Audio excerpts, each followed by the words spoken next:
Hello everyone, আসসালামু আলাইকুম। Learn ICT বিডির পক্ষ থেকে নতুন আরেকটি ভিডিওতে সবাইকে স্বাগতম। আজকের ভিডিওতে আমরা শিখব কিভাবে আমরা এক্সেল শিটে অটো গুণফল বের করতে পারি। তো এখানে আমি একটু ডেমো সামারি করে রেখেছি, যেখানে আমি কিছু আইটেম নেম, পিস, রেট এবং টাকার একটি ঘর করেছি। আমি যদি রেটের করে টাকা এবং পিসের করে পিস লিখে দিই, অটোমেটিক্যালি যেন আমার গুণফলটা বের হয়ে আসে।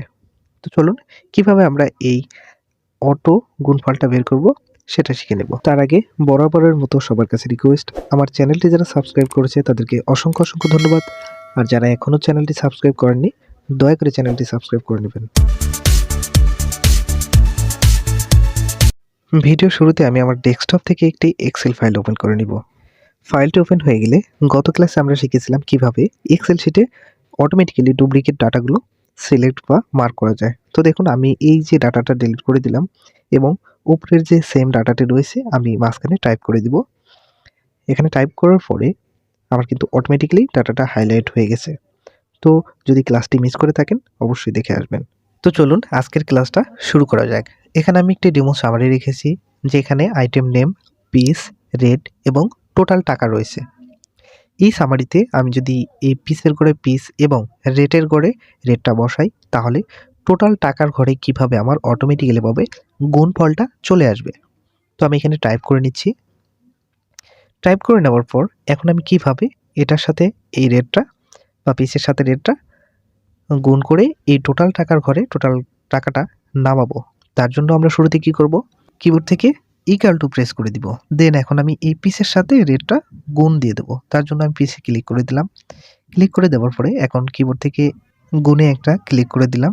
দেন আমরা রেটটা সিলেক্ট করে কিবোর্ড থেকে এন্টার প্রেস করে দিব। দেখুন আমার ম্যাজিক্যালি আমার যে টোটাল টাকাটা আসে সেটা কিন্তু নেমে গেছে। এখন যদি আমি এটা ক্লিক করে নিচের দিকে টেনে নিয়ে আসি, তাহলে এই পিস এবং রেটের ঘরে যদি আমি রেট এবং পিসটা বসাই, অটোমেটিক্যালি ভাবে কিন্তু আমার গুণফলটা নামতে থাকবে। তো দেখুন আমি আরেকটা টাইপ করে নিচ্ছি। তো আমি ধরে নিচ্ছি এই প্যান্ট হচ্ছে 5 পিস এবং রেট হচ্ছে 500 টাকা করে। দেখুন 2500 টাকা কিন্তু অটোমেটিক্যালি ভাবে চলে এসেছে।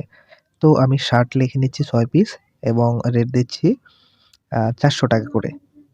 তো আমি 400 টাকা করে দেওয়ার সাথে সাথে দেখুন আমার কিন্তু অটোমেটিক্যালি ভাবে এই যে টোটালের ঘরটা রয়েছে, এখানে কিন্তু টোটাল টাকাটা নেমে যাচ্ছে। তো এখন আসুন, এই যে এখানে আমি সামটা কিভাবে নামাইছি সেটা কিন্তু সবাই জানেন কম বেশি, যারা এক্সেলে কাজ করে থাকেন। আমি ডিলিট করে তারপর দেখিয়ে দিচ্ছি। আমি যে ঘরটাতে আমি যে ঘরটাতে সাম নামাবো সেখানে একটা ক্লিক করে নিব। দেন চলে যাব একদম হোম অপশনে। হোম অপশন থেকে চলে আসবো এই পাশে যে সাম অপশনটা রয়েছে অটো সাম, এখানে একটা ক্লিক করে দিব। দেখুন আমার কিন্তু সিলেক্ট হয়ে গেছে কতখানি ঘর নিয়ে এই ঘরটাতে যোগফল নামবে। এখন কিবোর্ড থেকে এন্টার প্রেস করে দেওয়ার সাথে সাথে কিন্তু যোগফলটা নেমে গেছে। তো আমি যদি এটা টেনে বরাবর দিয়ে দিই, তাহলে আমার যে এটুকু মিলিয়ে যে টোটালটা রয়েছে যার যার কলামে, সেটা কিন্তু অটোমেটিক্যালি ভাবে বসে গেছে। তো চাইলে আপনি এই পদ্ধতি অবলম্বন করে আপনার এক্সেল শিটে হাজার হাজার ডাটার অটো গুণনফল নির্ণয় করতে পারবেন খুব সহজে এবং নিমেষেই।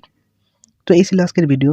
ভিডিওটি যদি ভালো লেগে থাকে একটা লাইক করে দিবেন এবং চ্যানেলটি সাবস্ক্রাইব করে দিবেন।